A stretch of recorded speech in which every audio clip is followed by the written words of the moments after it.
রিয়াদের বাবা মীরাকে সাথে নিয়ে যেতে চাইলে মীরার বাবা রাজি হলেন না। তিনি মীরার সাথে কথা বলে সিদ্ধান্ত নিয়ে তারপর তাদেরকে জানাবেন।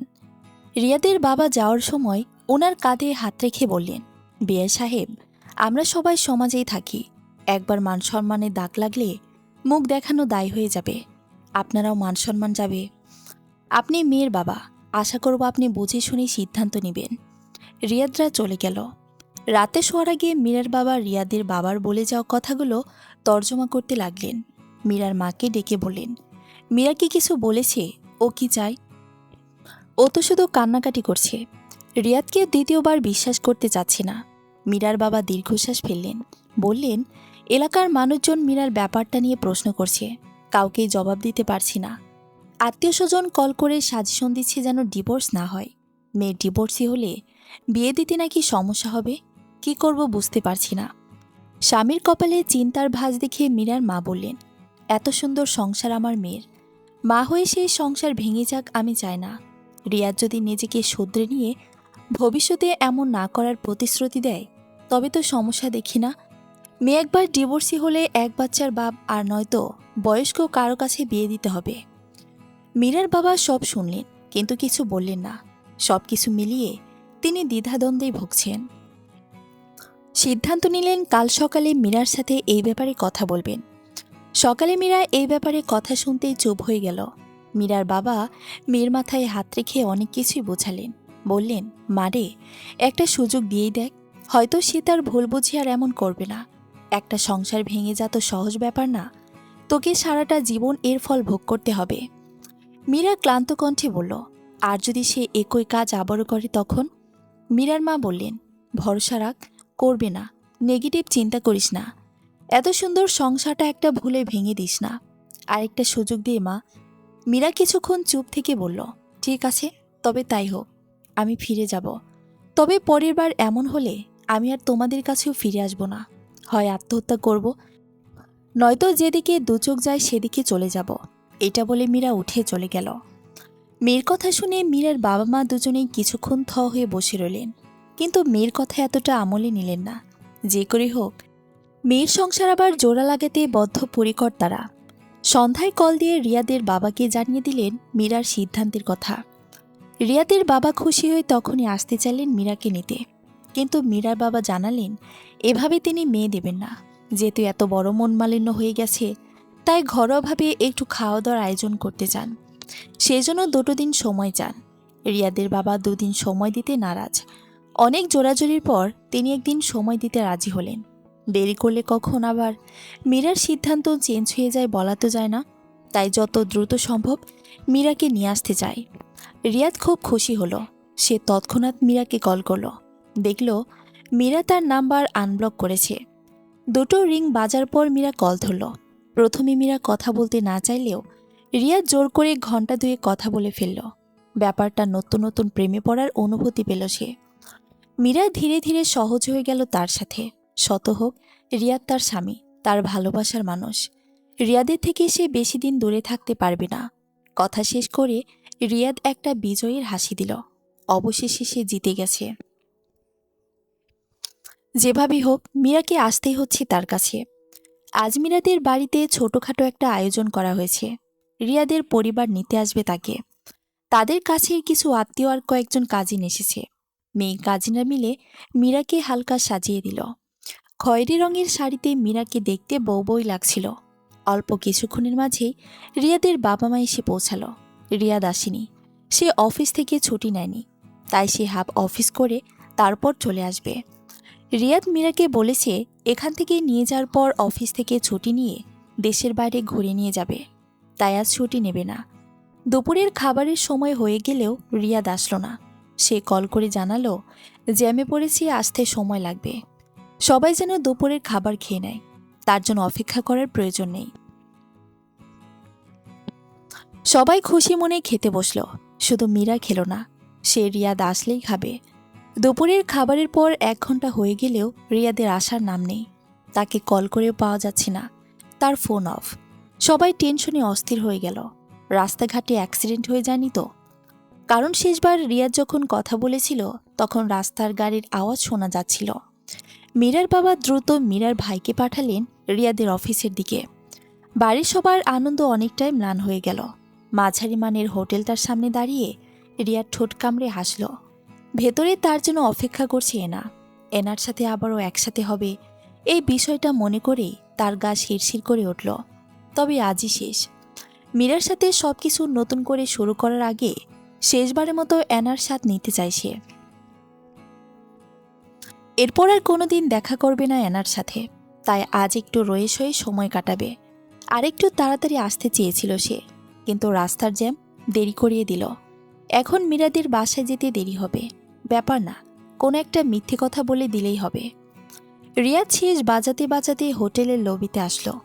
এরপর সোজা হয়ে এলো 3 তলার 305 নাম্বার রুমে। এনা এই রুমেই আছে। রুমের দরজা ধাক্কা দিতেই খুলে গেল। বিছানায় অর্ধনগ্ন এনাকে কামুকে ভঙ্গিতে আচ্ছন্ন হয়ে বসে থাকতে দেখল। রিয়াদকে দেখে এসে মুচকি এসে একটা হাত বাড়িয়ে দিল। রিয়াদ কিছুক্ষণের জন্য স্তব্ধ হয়ে গিয়েছিল। এবার তার গলা শুকিয়ে গেল। সে ঝটপট দরজা লাগিয়ে গলা ভেজানোর জন্য এনার দিকে এগিয়ে গেল। রিয়াদ যখন এনার সাথে পুরোপুরি বোধ হয়ে আছে, তখনই খট করে একটা শব্দ হলো দরজায়। তীব্র অনুভূতিতে থাকলেও শব্দটা রিয়াদের কানে ঠিকই এলো। শব্দটা হওয়ার 2 সেকেন্ডের মাথায় ঠাস করে দরজাটা খুলে গেল। রিয়াদ আর এনা দুজনেই ভ্যাবাচাকা খেয়ে গেল। রিয়াদ এনার ওপর থেকে সরে আসলো। দুজনেই চাদর দিয়ে নিজেদেরকে ঢাকল। রিয়াদ অবাক হয়ে দেখল দরজায় তার বাবা আর মীরার বাবা দাঁড়িয়ে আছে। তাদের পাশে মীরা, পেছনে আমিনা বেগম আর মীরার মাও দাঁড়িয়ে আছে। সবাই বিস্ফোরিত চোখে তাকিয়ে আছে রিয়াদের দিকে। মীরা আর্তনাদ করে দুহাতে মুখ ঢেকে ফেলল। মীরার বাসার সবাই যখন রিয়াদের চিন্তায় অস্থির, তখন মীরার ফোনে একটা কল আসে। মীরা কলটা পেয়ে ঘাবড়ে গেল। তার মনে অশুভ চিন্তা আছে। রিয়াদের বাবা মাও ভয় ভয় চোখে তাকিয়ে আছে। কোনো খারাপ খবর নয় তো? মীরা ফোনটা তার শাশুড়ির দিকে এগিয়ে দিয়ে বলল, মা, আপনি ধরুন কলটা। আমিনা বেগম দুহাত নেড়ে কাপা কণ্ঠে বললেন, না মা, তুমিই ধরো। মীরা কল রিসিভ করে লাউড স্পিকারে দিল। ভেসে আসলো একটা তরুণীর কণ্ঠ, হ্যালো মীরা, কে? আমি তোর বান্ধবী শিলা বলছি। মীরা কিছুটা ঘাবড়ে গিয়ে বলল, হ্যাঁ শিলা বল, তুই কোথায়? আমি বাড়িতে। শিলা কিছুক্ষণ চুপ করে থেকে বলল, আসলে আমি এইমাত্র রিয়াদ ভাইয়াকে দেখলাম একটা হোটেলে গিয়ে ঢুকলো। ভাবলাম তুইও বোধহয় ওইখানে। এখন তো রিয়াদের হোটেলে যাওয়ার কথা না, তুই বোধহয় অন্য কাউকে দেখেছিস। না মীরা, ওইটা রিয়াদ ভাইয়াই ছিল, কাঁধে অফিসের ব্যাগ। আচ্ছা, কোন হোটেলে দেখেছিস? হোটেলের নামটা জেনে মীরা কলটা কেটে দিল। তাকিয়ে দেখল সবাই মুখ চাওয়াচাই করছে। রিয়াদের বাবা মা দুজনে হতভম্ব হয়ে দাঁড়িয়ে আছে। আজকের দিনে এই সময়ে তাদের ছেলে হোটেলে কি করছে? রিয়াদের বাবা বলল, নিশ্চয়ই অন্য কাউকে দেখেছে, ওটা রিয়াদ না। মীরা উত্তর দিল, তাহলে চলুন ওই হোটেলে, দেখে আসি আসল ব্যাপারটা কি। এরপরই সবাই মিলে হোটেলে আসলো। হোটেলের ম্যানেজারকে রিয়াদের ছবি দেখালে সে চিনতে পারল এবং বলল এই হোটেলেই আছেন তিনি। রুম নাম্বার জানতে চাইলে হোটেল ম্যানেজার বলতে চাইল না।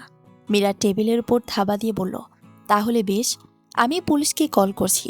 আপনার হোটেলে অসামাজিক কাজ করার অভিযোগ জানাচ্ছি। এরপর পুলিশ এসে না হয় রেড দিয়ে বের করবে কোন রুমে আছে এই লোক। হোটেল ম্যানেজার ঘাবড়ে গেলেন। পুলিশ আসলে হোটেলের রেপুটেশন কমে যাবে, তাকে জেলেও যেতে হতে পারে। তাই সে রুম নাম্বারটা বলে দিল। মীরা শুধু রুম নাম্বার জেনেই ক্ষান্ত হয়নি, সে রুমের ডুপ্লিকেট চাবিও হাতিয়ে নিল। এরপরে রিয়াদের রুম খুলে সে রিয়াদের আসল রূপটা দেখতে পেল। ওদের সবার হঠাৎ আগমনে রিয়াদ ভ্যাবাচাকা খেয়ে গেল। সে কি করবে কিছুই বুঝতে পারল না। ওদের আগমন তার কাছে অপ্রত্যাশিত ছিল। রিয়াদের মায়ের ছেলেকে এই অবস্থা দেখে মূর্ছা যাওয়ার মতো অবস্থা। তিনি শরীরের ভার সামলাতে না পেরে পড়ে যেতে নিলেন। রিয়াদের বাবা দ্রুত স্ত্রীকে ধরলেন। রিয়াদ বিছানায় বসা অবস্থায় হাত বাড়িয়ে ডেকে উঠল, মা। রিয়াদের বাবা লাল চোখে ছেলের দিকে তাকিয়ে বললেন, তোকে আমি ত্যায্যপুত্র করলাম, তোর মুখ আর দেখাবি না। মীরার বাবা কান্নারত মীরাকে আগলে ধরে বাইরে নিয়ে আসলেন। শেষবার রিয়াদের বাবার দিকে তাকিয়ে বললেন, আপনার সাথে আবার কোর্টে দেখা হবে, ডিভোর্স লয়ারের সামনে।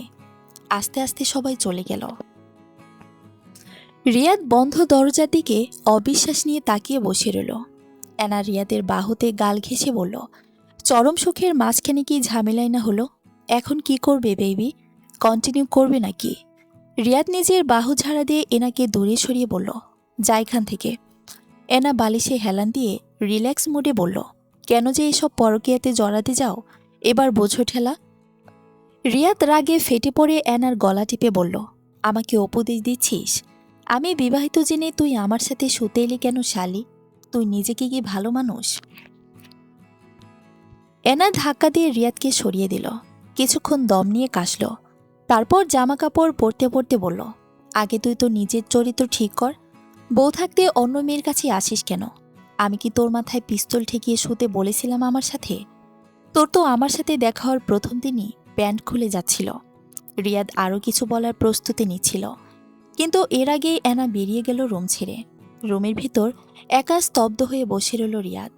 আজকে সবকিছু ঠিকঠাক হতে যাচ্ছিল, অথচ আবারও সব এলোমেলো হয়ে গেল। আজকে সে এনার সাথে দেখাটা না করলেই পারত, কিন্তু নিজের লোভী মানসিকতার জন্য আজকে তার এই পরিণতি। রিয়াদ রাগের চোটে রুমের জিনিসপত্র লণ্ডভণ্ড করে ফেলল। আজ রিয়াদ আর মীরার ডিভোর্স। দুই পরিবারই কোর্টে উপস্থিত।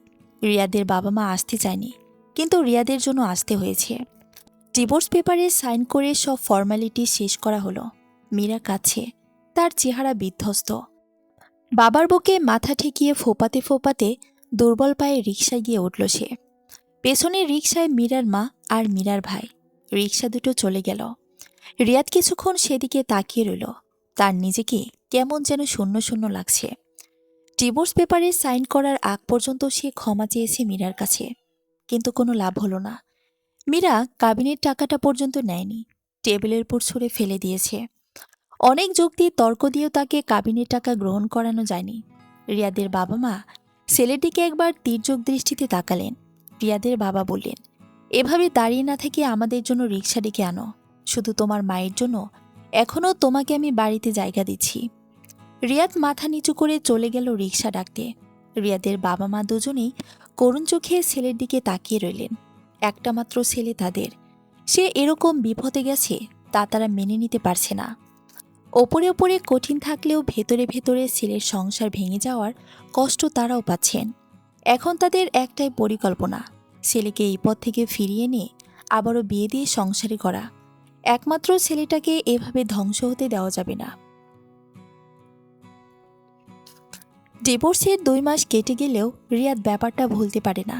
প্রায় সে মীরাকে মনে করে মেজাজ হারিয়ে উত্তেজিত হয়ে পড়ে। রাগে নিজের গায়ে নিজেই চর বসায়। মীরাকে খুব মিস করেছে। মাঝে মাঝে আবার মীরাকে গলা টিপে মেরে ফেলতে ইচ্ছা করে তার। কি হতো যদি মীরা এই ব্যাপারটা সবার সামনে না আনত? নিজেদের মধ্যে কি বোঝাপড়া করে মিটিয়ে নেওয়া যেত না? কত সংসারে এইসব পরকীয়া চলছে, কত কত স্বামীরা পরকীয়া করছে। তাদের স্ত্রীরা কি জেনে শুনে সংসার করছে না? মীরা যদি তাকে সুযোগ দিত, তাহলে সে তো পরকীয়া ছেড়ে দেওয়ার প্রতিশ্রুতি দিয়েছিল। তারপরও মীরা তেজ দেখিয়ে ডিভোর্স দিল। আত্মীয় স্বজন, বন্ধু বান্ধব থেকে শুরু করে সবার কাছে চরিত্রহীন আর খারাপ হলো রিয়াদ। আর মীরা সবার সহানুভূতি পেল। আস্তে আস্তে বছর কেটে যায়। রিয়াদ নিজেকে কিছুটা গুছিয়ে নিয়েছে, শুরু করেছে। এই 1 বছরে অনেক কিছুই চেঞ্জ হয়েছে। পুরনো চাকরিটা ছেড়ে দিয়ে নতুন চাকরি নিয়েছে। পুরনো কর্মস্থলে সবাই তার ডিভোর্সের ব্যাপারটা জেনে যাওয়ায় চাকরি ছেড়ে দিতে হয়েছিল। নতুন যেটা করছে সেটাই বেতন কম, সুবিধা কম। আগের বাসাটা বিক্রি করে দিয়ে নতুন এলাকায় নতুন বাসায় উঠতে হয়েছে। এলাকার মানুষের কথার জন্য টিকে থাকা দায় হয়ে যাচ্ছিল। তাই রিয়াদের বাবা মার সম্মান বাঁচাতে বাসাটাই বিক্রি করে দিয়ে এলাকা ছাড়ল। এই 1 বছরে রিয়াদ অনেক মেয়ের সাথে আবার সব নতুন করে শুরু করতে চেষ্টা চালিয়েছে, কিন্তু হয়নি। সম্পর্ক আগিয়ে নিতে গেলে তার মনে ভয় ঢুকে যায়। ভয় হয় ওই মেয়েটিও যদি তার সাথে বেইমানি করে, অন্য কারোর সাথে পরকীয়া করে। মাঝখানে একবার এনার সাথে যোগাযোগ করেছিল। একাকিত্বের যন্ত্রণা আর তীব্র হতাশায় যখন ওর জীবন কোণঠাসা হয়ে গেল, তখন সে এনার সাথে সম্পর্ক গড়ে তুলতে চেয়েছিল। পুরনো প্রেমের দোহাই দিয়ে এনাকে বিয়ের প্রস্তাব দিয়েছিল। এনা তখন তাচ্ছিল্য করে বলেছিল, যে ছেলে বউ থাকাকালীন এনার সাথে পরকীয়ায় জড়িয়েছে, সে যে এনাকে বিয়ে করে অন্য কোথাও পরকীয়া করবে না তার কি গ্যারান্টি? এনার মতো মেয়ের মুখে এই কথা শুনে রিয়াদের তখন মাথায় আগুন জ্বলে যাওয়ার মতো অবস্থা হয়েছিল। এনাকে সামনে পেলে তখন সে মেরেই ফেলত। ওর মতো মেয়েকে ঠেকায় পড়ে বিয়ের প্রস্তাব দিয়েছে, এই তো অনেক। এভাবে করে আর নতুন করে বিয়ে শাদী করা সম্ভব হলো না। তার জীবন একাকিত্ব আর হতাশা দিয়ে পরিপূর্ণ। রিয়াদের বাবা মা খুব চেষ্টা চালাচ্ছেন ছেলের আরেকবার বিয়ে দেওয়ার জন্য, কিন্তু মন মতো মেয়ে পাওয়াই দায়। রিয়াদ এখন প্রায় মীরার কথা মনে করে, তাকে মিস করে। তার নিজের খুব গিল্টি ফিল হয়। আগে না বুঝলেও এখন বুঝতে পারছে সে কতটা অন্যায় করেছে মীরার সাথে। মনে মনে সে অনেকবার মীরার কাছে ক্ষমা চেয়েছে। কোনোদিন দেখা হলে সামনাসামনি ক্ষমা চেয়ে নেবে। শুনেছে মীরার আবার বিয়ে হয়েছে। নিশ্চয়ই মীরা এখন সুখে ঘর সংসার করছে, আর রিয়াদ আগুনে জ্বলছে। এটাই বোধহয় পরকীয়ার শাস্তি। রিয়াদের মন বেশি খারাপ হলে পার্কে ঢুকে নদীর পাড়ে গিয়ে গাছের নিচে নিলিবিলি জায়গায় বসে থাকে। আজকে অফিস শেষ করে অনেকক্ষণ সেখানে বসেছিল। সন্ধ্যা হওয়ার আগ মুহূর্তে বাসায় যাওয়ার জন্য রওনা দিল। পার্ক থেকে বের করে কি মনে করে এয়ারপোর্টের সামনে দিয়ে হেঁটে আসতে মন চাইল তার। প্লেনের শো শো শব্দ করে উড়ে যাওয়া দেখতে ইচ্ছে হলো। এয়ারপোর্টের সামনে আসতেই একটা গাড়ির সামনে দাঁড়ানো শাড়ি পরিহিতা একটা মেয়েকে দেখে তার চোখ আটকে গেল। সে কিছুক্ষণ তাকিয়ে রইল। এরপরে বুঝতে পারল এটা মীরা। রিয়াদ আস্তে আস্তে এগিয়ে গেল। কাছাকাছি হতে চিরচেনা মীরার চেহারাটা দেখতে পেল। আগের চেয়ে অনেক সুন্দর হয়ে গেছে। স্বামী খুব যত্নে রাখে বোঝাই যাচ্ছে। রিয়াদ আরেকটু কাছে গিয়ে ধরা গলায় ডাকল, মীরা। মীরা পরিচিত কণ্ঠস্বর শুনে ভ্রুকুঁচকে তাকালো। রিয়াদকে দাঁড়িয়ে থাকতে দেখে বিস্মিত হলো। তার মাঝে কিছুটা অস্থিরতা দেখা গেল। সে আশেপাশে তাকাচ্ছে বারবার। রিয়াদ প্রশ্ন করল, কেমন আছো মীরা? মীরা নিজেকে কিছুটা সামনে নিয়ে বলল, ভালো আছি। রিয়াদ কিছুক্ষণ অপেক্ষা করল মীরা তাকে কেমন আছে জিজ্ঞেস করার জন্য, কিন্তু মীরা করল না। রিয়াদ মনে খুব আঘাত পেল। তার খেয়াল হলো মীরার হাতে পাসপোর্ট। সে জিজ্ঞেস করল, বিদেশে ঘুরতে যাচ্ছ? মীরা আগের চেয়ে এখন নিজেকে কিছুটা সামলে নিয়েছে। সে চট করে বলল, ঘুরতে না, একেবারেই চলে যাচ্ছি। আমার হাজবেন্ড ওখানেই সেটেল। রিয়াদ কিছুক্ষণের জন্য স্তব্ধ হয়ে গেল। মীরা চলে যাচ্ছে একেবারের জন্য তার খারাপ লাগার কথা না, কিন্তু তারপরেও তার খুব খারাপ লাগছে। মীরা হঠাৎ করে সামনের দিকে তাকিয়ে হাসি হাসি মুখে বলল, ওই তো আমার হাজবেন্ড চলে এসেছে, আসি তাহলে, ভালো থেকো। একটা মিষ্টি হাসি উপহার দিয়ে মীরা হাই হিলে খটখট আওয়াজ তুলে সামনের দিকে চলে গেল। রিয়াদ কোনো কিছু বলার সুযোগই পেল না। শুধু দেখল এয়ারপোর্টের ভেতর থেকে ৩৫-৩৬ বছরের একটা ছেলে মীরার দিকে এগিয়ে আসে। এসেই হেসে মীরাকে হাত করল। এরপর মীরার হাত ধরে এয়ারপোর্টের ভেতরে নিয়ে গেল। রিয়াদ বড় বড় শ্বাস ফেলছে। তার বুকের ভেতরে কোথাও একটা চিনচিন ব্যথা হচ্ছে। যে মেয়েটির হাত ধরে সারা জীবন পার করার কথা ছিল, সে আজ আরেকজনের পাশে। রিয়াদ মুখ ফিরিয়ে মাথা নিচু করে হাঁটতে লাগল। তার নিজের দোষেই আজকে সে মীরাকে হারিয়েছে, সুন্দর একটা সংসার হারিয়েছে। এই আফসোস প্রতিদিনই ওকে করে করে খায়। মীরার চলে যাওয়া নিয়ে বেশ কিছুদিনই রিয়াদের প্রচণ্ড মন খারাপ ছিল। সে প্রচুর চেষ্টা করে বিষয়টা মাথা থেকে সরানোর চেষ্টা করছে। আজকেও মনটাকে শান্ত করতে নদীর পাড়ে কিছুক্ষণ বসেছিল। ফেরার সময় যখন পার্কের গেটে গেল, তখন আকস্মিক দেখা গেল এনার সাথে। ওয়েস্টার্ন ড্রেস পরে কোমর দুলিয়ে হাঁটছে। রিয়াদকে দেখতে পেয়ে এনার মুখের হাসি মিলিয়ে গেল। চেহারা রাগি রাগি হয়ে গেল। দ্রুত পায়ে রিয়াদের কাছে এগিয়ে এসে বলল, তোমাকে পেয়ে ভালোই হলো। মীরার সাথে যোগাযোগ করার কোনো উপায় জানো? ওই শালী নাকি বিদেশ পালিয়ে গেছে। রিয়াদ কিছুটা অবাক হয়ে বলল, মানে মানে ওর সাথে যোগাযোগ করাটা আমার প্রয়োজন। ওর কাছে আমার 2 লাখ টাকা পাওনা। রিয়াদ হকচকিয়ে গেল। রিয়াদের মুখ দেখে এনা কৌতুকপূর্ণ হাসি দিয়ে বলল, হা, তুমি দেখি এখনো কিছুই জানো না। বেইমানি শুধু তুমি একা করনি, মীরাও করেছে। মীরা নিজেও পরকীয়া করেছে। এখন পরকীয়া প্রেমিককে বিয়ে করে বিদেশে সেটেল হয়ে গেছে। রিয়াদের মাথায় যেন বাজ পড়ল। সে বিস্ফোরিত চোখে তাকিয়ে রইল এনার দিকে। খপ করে এনার হাত ধরল। হাতটা মুচড়ে চিবিয়ে চিবিয়ে বলল, নষ্টামি, মিথ্যে বলছিস আমাকে। এনা যন্ত্রণায় ছটফট করে বলল, মিথ্যা কথা না, মীরার কলেজের বান্ধবী আমি। ও আমাকে 5 লাখ টাকা দিবে বলে তোমাকে প্রেমের জালে ফাঁসাতে বলেছিল। 3 লাখ দিলেও বাকি 2 লাখ এখনো দেয়নি। রিয়াদ ছেড়ে দিল এনার হাত। প্রতারিত হওয়ার সূক্ষ্ম ঝাল তার শিরা উপশিরাতে হুল ফোটাচ্ছে। মীরা তাকে রেখে অন্য কারো সাথে পরকীয়া করেছে, এত বড় অপমান। রিয়াদ দুই পাশে মাথা নেড়ে বলল, আমি বিশ্বাস করি না। মীরা এমন কাজ কেন করবে? এনা হাতে মালিশ করতে করতে বলল, বিশ্বাস না হলে মীরাকে জিজ্ঞেস করতে পারো। ও একদিন তোমার ফোন ঘেঁটে দেখল তুমি অফিসের বিভিন্ন মেয়ে কলিগদের সাথে ফোনে চ্যাট করো। মাঝে মাঝে ফেসবুকে কিছু মেয়ের সাথে ঘনিষ্ঠ চ্যাট করার প্রমাণ ছিল। মীরা এসব তখন সহ্য করতে পারেনি, কিছুটা কষ্ট পেয়েছিল। সে তখন নিজেও আস্তে আস্তে পরকীয়ায় জড়ালো। আর তোমাকে ডিভোর্স দেওয়ার জন্য তুমি পরকীয়া করো এটার একটা প্রমাণ লাগতো তার, তাই সে আমার সাথে কন্ট্যাক্ট করেছিল। তবে তুমি যদি আমার সাথে প্রেম শুরু না করতে, তাহলে মীরাও তার পরকীয়া থেকে বের হয়ে আসত। কিন্তু তোমার চরিত্র তো ফুলের মতো পবিত্র। তুমি 2 দিনে কথা বলেই আমার সাথে বিছানায় চলে গিয়েছিলে। তাই মীরা যা করেছে তা তোমার প্রাপ্য ছিল। রিয়াদ রাগে দিশেহারা হয়ে বলল, ওই মীরাকে আমি ছাড়ব না। ওর জন্য আমার মান সম্মান সব হারিয়েছি, ওর জন্য হয়নি। তোমার নিজের দোষী হয়েছে। তুমি বউ রেখে পরকীয়া শুরু বা কেন করেছিলে? আর মীরাকে তুমি পাবে না। সে এখন তার বড়লোক পরকীয়া প্রেমিককে বিয়ে করে বিদেশে পাড়ি জমিয়েছে। রিয়াদ সাপের মতো ফোঁস করে বলল, ও যেখানেই থাকুক ওরে ধরে এনে আমি শাস্তি দেব।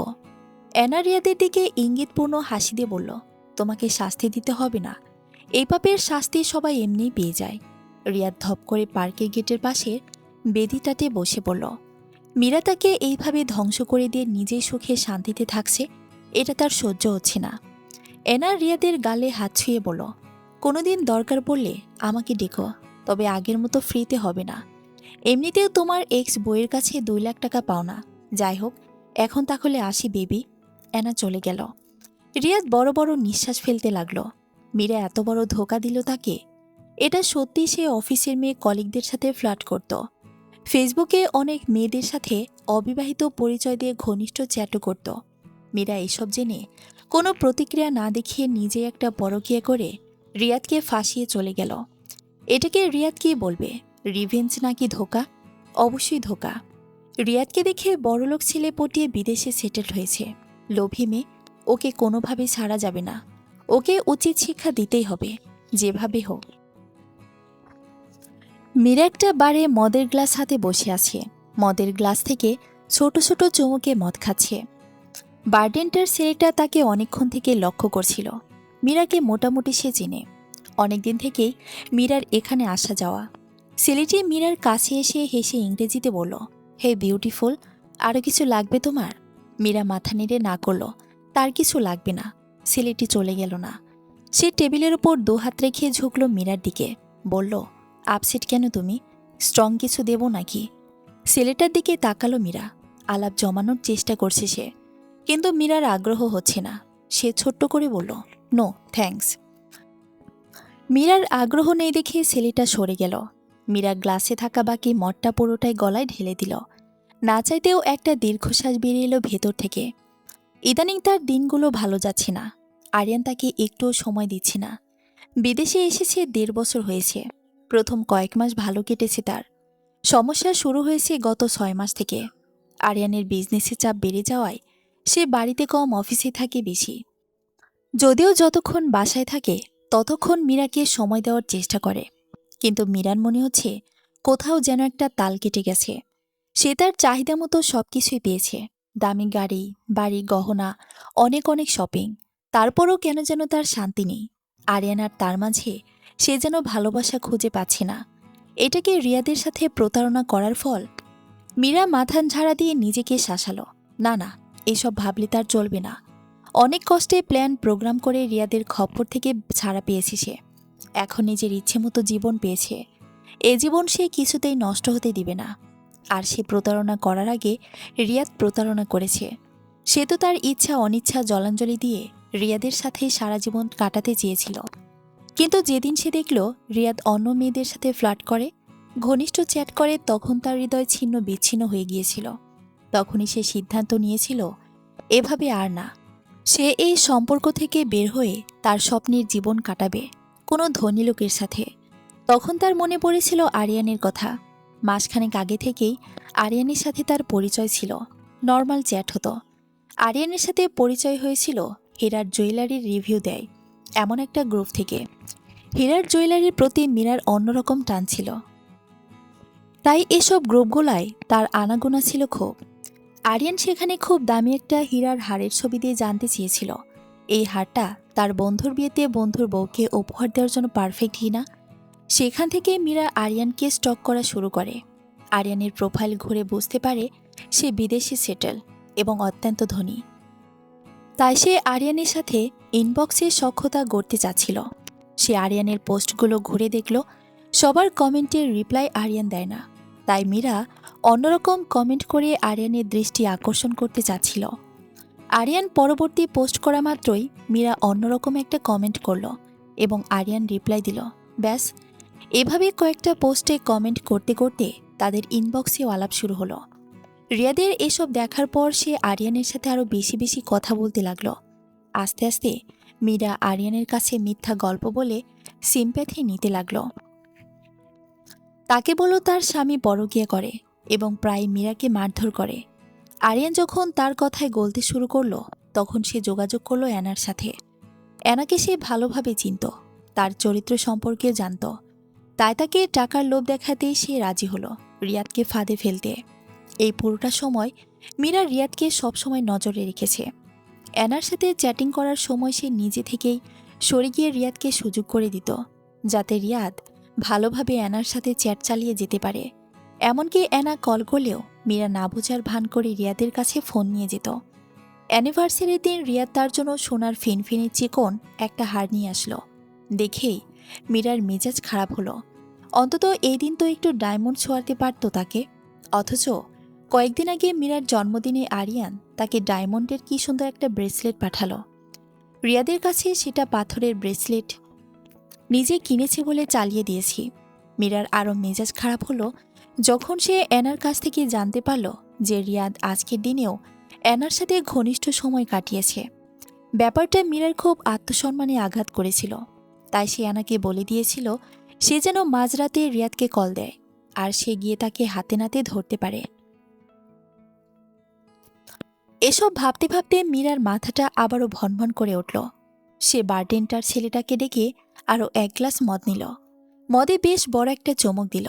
রিয়াদের নির্বুদ্ধিতার কথা বলে ঠোঁট বাঁকিয়ে অল্প হাসল। আরেকটু হলে রিয়াদের সাথে সম্পর্ক ঠিক হয়ে যাচ্ছিল তার। তাই বুদ্ধি করে বাসায় অনুষ্ঠানের দিনই অ্যানাকে দিয়ে রিয়াদকে হোটেলে ডেকে নিয়ে গিয়েছিল মীরা। সে ভালো করেই জানত অ্যানার প্রেম নিবেদনের ডাক রিয়াদ উপেক্ষা করতে পারবে না। যেহেতু পরিবারের সবাই রিয়াদের সাথে মীরাকে মিল করাতে উঠে পড়ে লেগেছিল, তাই তাদেরকে সবাইকে হোটেলে নিয়ে গিয়ে রিয়াদের আসল রূপটা দেখিয়েছিল মীরা। এতে করে আর কেউ তাকে রিয়াদের ব্যাপারে অনুরোধ করেনি, বরং বাবা মায়ের দায়িত্ব নিয়ে ডিভোর্স করিয়ে দিয়েছে। মীরা কখনোই আরিয়ানকে বিয়ে করার জন্য রিয়াদকে ডিভোর্স দিতে পারত না। তার পরিবার, সমাজের মানুষ সবাই তাকে ছিছি করত। তাই প্ল্যান করে রিয়াদকে দোষী বানালো। মীরার কাছে প্রতারণা করার রিভেঞ্জ নিল। সমাজের মানুষের সিম্প্যাথিও পেল। বাবা মা দাঁড়িয়ে থেকে আরিয়ানের সাথে বিয়ে দিয়ে দিল। সবার কাছে সে একজন ভালো মেয়ে হয়ে রয়ে গেল। পুরাই উইন উইন সিচুয়েশন। হা হা হা। মীরা বেখেয়ালে হেসে উঠল। কিছুক্ষণ পাগলের মতো হাসল। আচমকা হাসি বন্ধ করে দিয়ে ফিসফিস করে নিজের মনে বলল, অবশ্যই আমি ভালো মেয়ে। রিয়াদ যা শাস্তি পেয়েছে তা তার কর্মের ফল। আমি তো শুধু টোপ দিয়েছিলাম। লোভে পড়ে সে টোপ গেলে এতে আমার কি করার আছে? ও যদি অ্যানার সাথে পরকীয়ায় না জড়াতো তবে আমিও এসব করতাম না। ও আমাকে রেখে মজা মাস্তি করলে আমি কেন পারবো না নিজের জীবন নিজের মতো করে কাটাতে? মীরার কথা শেষ হতেই একটা ছেলে ভারী কণ্ঠে ইংরেজিতে বলে উঠল, শুনেছিলাম সুন্দরী মেয়েদের একা একা কথা বলার বাতিক থাকে, আজ তার প্রমাণ পেলাম। মীরা ভ্রুকুচকে তাকালো তার ডান দিকে। একটা সুদর্শন বিদেশি ছেলে তার দিকে মুগ্ধ চোখে তাকিয়ে আসে। মীরা তাকাতেই মিষ্টি করে হাসল। মীরা আগাগোড়া ছেলেটাকে পর্যবেক্ষণ করল। পা থেকে মাথা অবধি দামি ব্র্যান্ডের জিনিসে মোড়ানো। হাতে দামি ঘড়িটা দেখে মীরার মাতাল অবস্থা পুরোপুরি কেটে গেল। সে নিজেকে ঠিকঠাক করে বসালো। ছেলেটা বলল, আমি কি তোমাকে একটা ড্রিঙ্ক অফার করতে পারি? মীরা কেন জানি না করতে পারল না। দুজনে মিলে অনেকক্ষণ কথা বলল। অনেকদিন পর একজন সঙ্গী পেয়ে মীরার ভালো লাগতে শুরু করলো। তার একাকিত্ব অনেকটাই কেটে গেল, কিন্তু সে যথাসম্ভব সম্পর্কটা বন্ধুত্বপূর্ণ রাখতে চেষ্টা করবে খুব, কারণ তার স্বামী সংসার আছে। যদিও সেটাকে আদৌ সংসার বলা যায় না, কারণ আরিয়ান বাড়িতেই তো থাকে না তেমন। বাড়ির উপরের তলায় কাচ বেঠিত ঘরটাতে বসে আরিয়ান নিচে বসা মীরার দিকে তাকিয়ে মুচকি আছে। বাড়ি থাকা সুন্দরী কম বয়সী একটা মেয়ে এসে তার গা ঘেঁষে বসল এবং একটা মদের গ্লাস তার দিকে এগিয়ে দিল। আরিয়ান মেয়েটির গায়ে টাচ করতে করতে মদের গ্লাসে চমক দিল। তার চোখ এখনো মীরার দিকে। মীরার সাথে বসা ছেলেটির সাথে খুব হেসে হেসে কথা বলছে। আরিয়ানের ঠোঁটের কোণে শয়তানি একটা হাসি ফুটল। মীরা তার বউ অন্য ছেলের সাথে হেসে হেসে কথা বলছে, তাও তার খারাপ লাগছে না। সে তো চাই মীরা পরকীয়া করুক, যাতে করে মীরাকে তার জীবন থেকে সরাতে সহজ হয়। এই ১.৫ বছরে সে বেশ বুঝতে পারছে মীরা একটা লোভী মেয়ে। এই মেয়ের সাথে সে সংসার করতে চায় না। মীরার আগের স্বামীকে কিভাবে মীরা জীবন থেকে সরিয়েছে তা সে জানে। আগের স্বামীকে ঠকিয়ে যে মেয়ে পরকীয়া প্রেমিককে বিয়ে করতে পারে, সে যে আরিয়ানকে ঠকাবে না তার কি গ্যারান্টি? আরিয়ান একটা ভালো মেয়ের সাথে সংসার করতে চায়। মীরাকে বিয়ে করায় তার পরিবারও তার উপর নাখোশ। তার বাবা একটা মেয়ের কথা তাকে জানিয়েছে। মেয়ের বয়স কম, এই বিদেশে মেয়ের পরিবার সেটেল, বেশ ধনী আর বংশীয় পরিবারের মেয়ে। আরিয়ানেরও মেয়েটাকে পছন্দ, মেয়েটাকে সে বিয়ে করতে চায়। কিন্তু তার আগে মীরাকে ঘাট থেকে নামাতে হবে। বিনা কারণে ডিভোর্স দিলে মামলা মোকদ্দমায় ফাঁসতে পারে, বড় অঙ্কের এলিমনিও দাবি করতে পারে। এর চেয়ে পরকীয়ার নাটক সাজিয়ে মীরার উপর দোষ চাপাবে। এরপর অল্প কিছু টাকা, যেটা কাবিনে উল্লেখ আছে, সেটা দিয়ে মীরাকে দেশে পাঠিয়ে হাত ধুয়ে ফেলতে চাইছে। তাই এই বিদেশি ছেলেটাকে ভাড়া করেছে মীরাকে প্রেমের ফাঁদে ফাঁসানোর জন্য। আরিয়ান জানে মীরা ধনী ছেলেদের পছন্দ করে, তাই ছেলেটাকে দামি গেটআপে পাঠিয়েছে মীরার কাছে। মীরার প্ল্যানে ফাঁসলেই ইমোশনাল অভিনয় করে যা করার করে ফেলবে, যেমনটা সে রিয়াদের সাথে করেছে। মীরার প্রতি যেটাকে ভালোবাসা ভেবেছিল, সেটা আসলে ভালোবাসা ছিল না, ছিল সহানুভূতি। মীরা মিথ্যা বলে সহানুভূতি নিয়েছিল, কিন্তু পরে যখন আরিয়ান সমস্ত কিছু জানতে পারে, মীরার ফোনের নোটস থেকে, যেখানে সে রিয়াদকে সরানোর প্ল্যানের সমস্ত খুঁটিনাটি লিখে রাখত, তখন থেকে মীরার প্রতি এক ঘৃণা জন্ম নিল। এই মেয়ে তাকেও ফাঁসাবে না, তার কি গ্যারান্টি? তাই মীরা তাকে ফাঁসানোর আগেই সেই মীরাকে ছুঁড়ে ফেলবে জীবন থেকে। আর এটাই হবে মীরার প্রতারণার শাস্তি। দুপুরের উত্তপ্ত রোদের মাঝে রিয়াদ অফিসের ব্যাগ কাঁধে নিয়ে হেঁটে যাচ্ছে বাসার দিকে।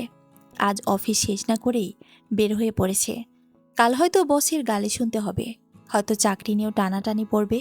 এতে রিয়াদের কিছু যায় আসে না। সে একটা সিগারেট ধরালো। উত্তপ্ত রোদের নিচে উসখুস করে চুলের সিগারেটের ধোঁয়া ছাড়তে ছাড়তে হাঁটতে লাগলো।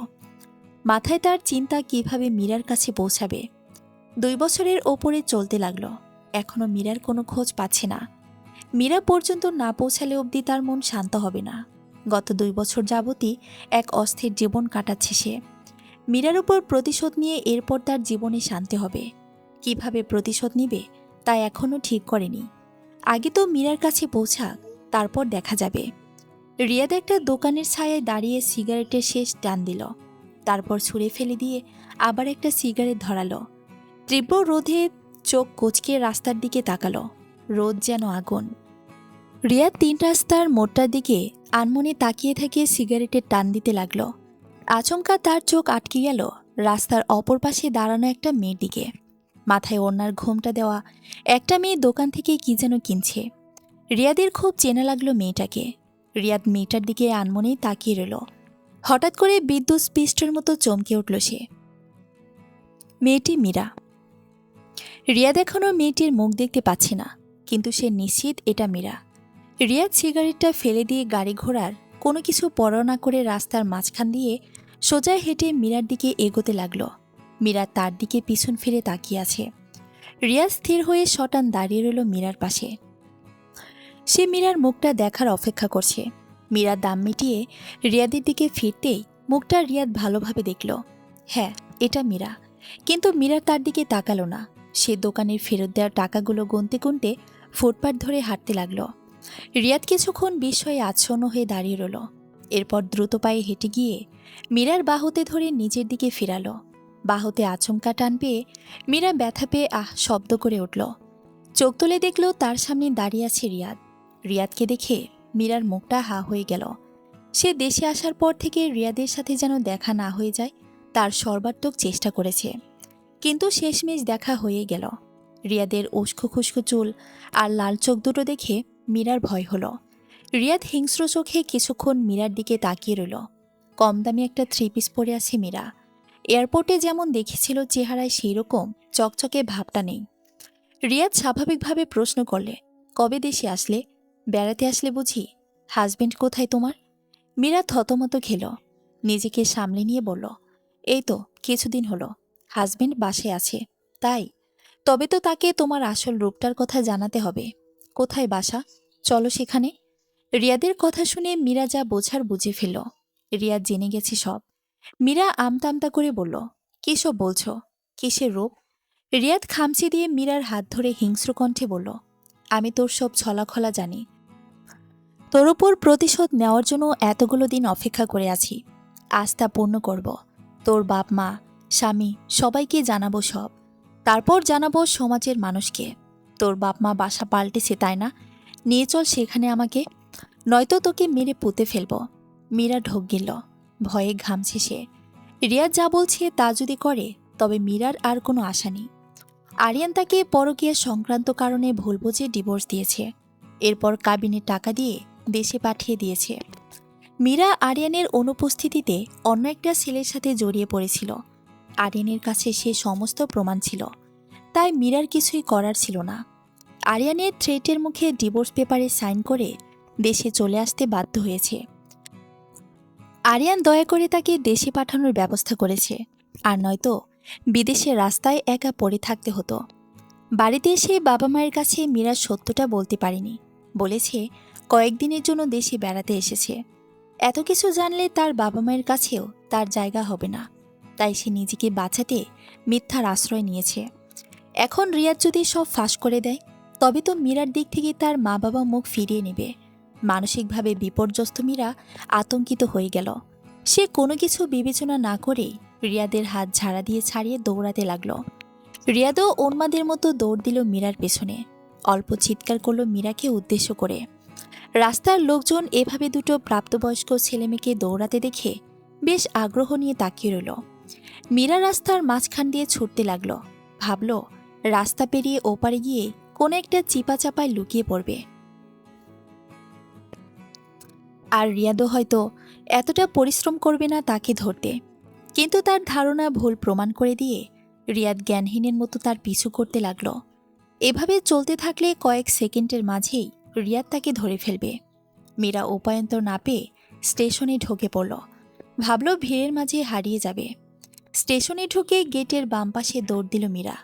এতে করে রিয়াদের চোখের আড়াল হতে পারল কিছুটা, তাই তার লুকোনোটা সহজ হয়ে গেল। রিয়াদ স্টেশনে ঢুকে পাগলের মতো মীরাকে এদিক ওদিক খুঁজতে লাগলো। এত মানুষের ভিড়ে খুঁজে না পেয়ে উন্মাদের মতো মাথার চুল টেনে ধরে চিৎকার করে উঠল। লোকজন এক পলকের জন্য ওর দিকে তাকালো, এরপর ওকে পাগল মনে করে চোখ সরিয়ে নিল। রিয়াদের চুল এলোমেলো, চেহারাও ভেঙে গেছে। ইন করা শার্টের অর্ধেকটা বের হয়ে গেছে। এই অবস্থায় সে এদিক ওদিক ছোটাছুটি লাগলো। যে করে হোক মীরাকে তার চাই। আজ মীরা হাতছাড়া হয়ে গেলে আর তাকে পাওয়া যাবে না। মীরাকে পেলেই ও খুন করবে।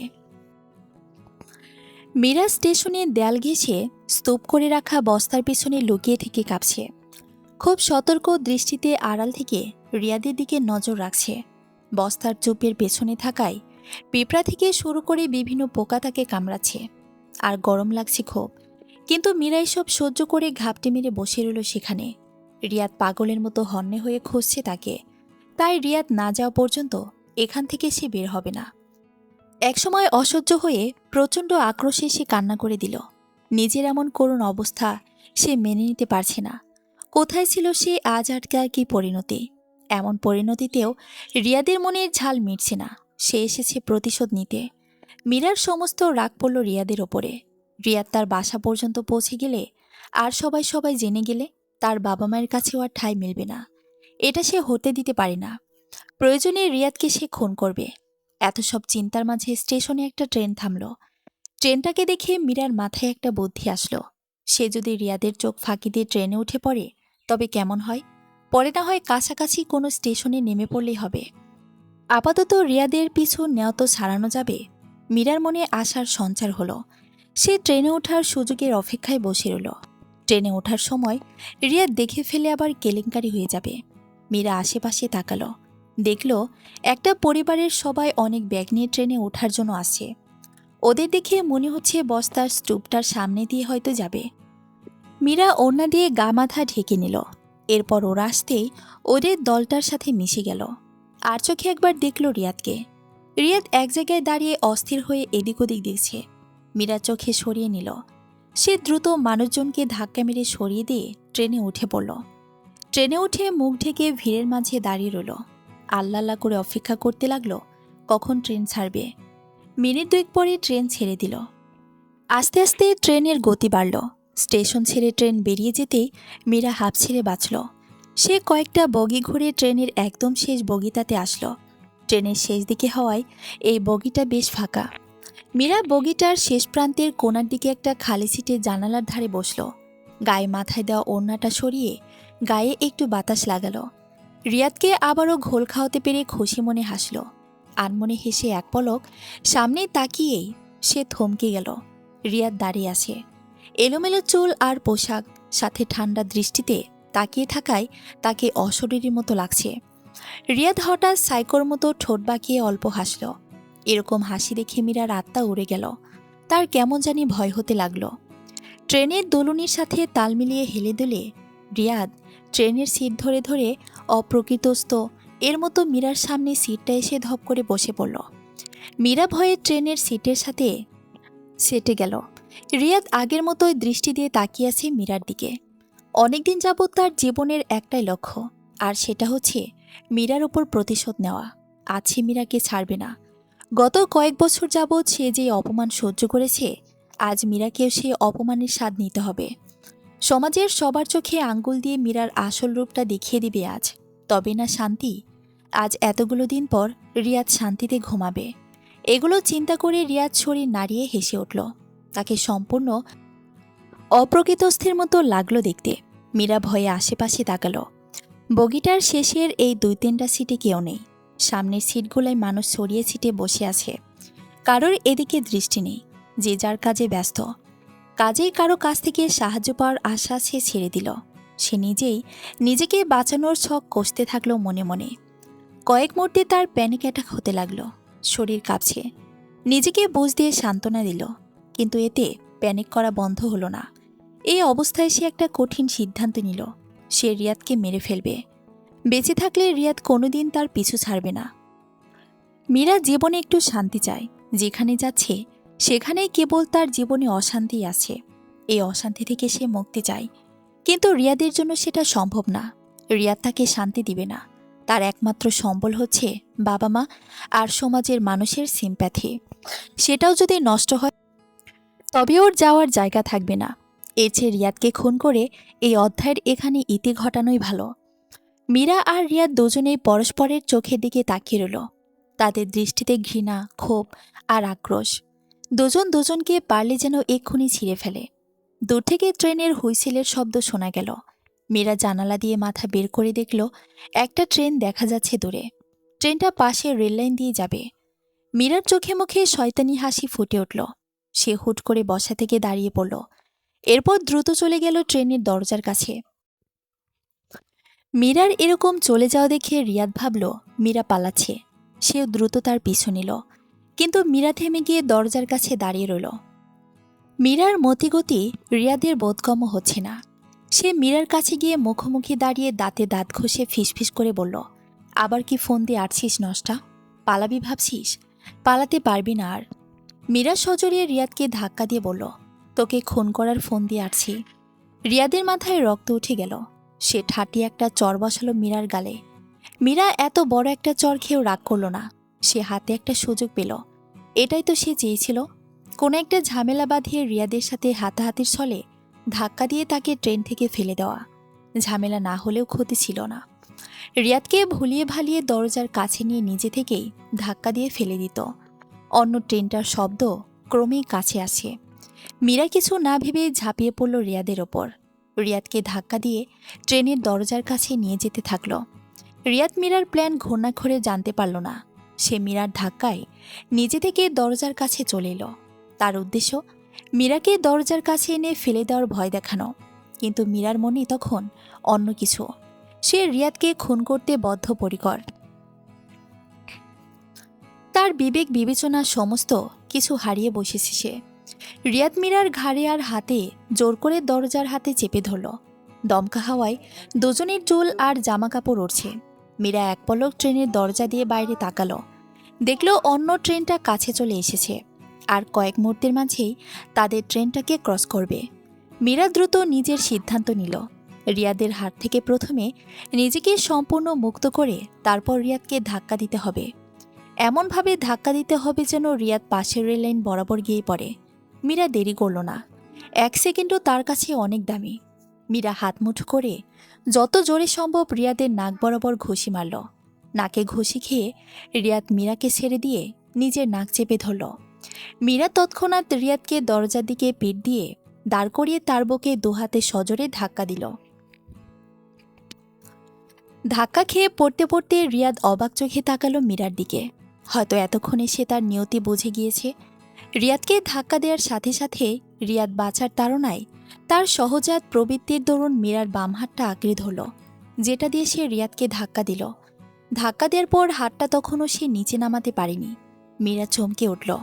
ডান হাত দিয়ে ট্রেনের দরজার হাতলে আঁকড়ে ধরল, কিন্তু রিয়াদের শরীরের ভারে সে হাত ছুটে গেল। রিয়াদের সাথে সেও ছিটকে পড়ল ট্রেন থেকে। পুরো ঘটনাটা কয়েক সেকেন্ডের ব্যবধানে ঘটে গেল, কিন্তু রিয়াদ আর মীরার জন্য আশেপাশের সমস্ত কিছু যেন ধীরে চলতে লাগল। দুজন বিস্ফোরিত চোখে একে অন্যের দিকে তাকিয়ে রইল।